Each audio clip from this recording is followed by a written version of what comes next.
Mentre tutto il turismo sta trainando e sta avendo numeri significativi di crescita in tutta Italia, noi nel Bassanese siamo fermi.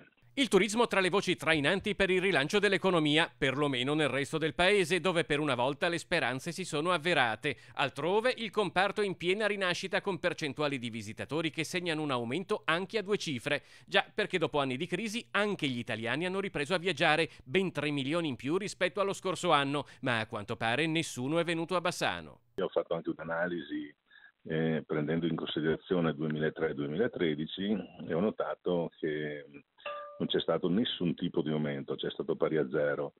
Addirittura lo scorso anno, come sappiamo, abbiamo avuto una perdita di quasi il 10%.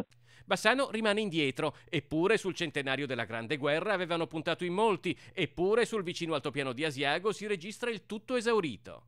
Chissà poi in futuro se e quanto influenzerà la scelta dei turisti sapere di un ponte vecchio in restauro, ma se si sa fare marketing, anche i cantieri dell'anno prossimo potrebbero diventare una fonte d'attrazione in città.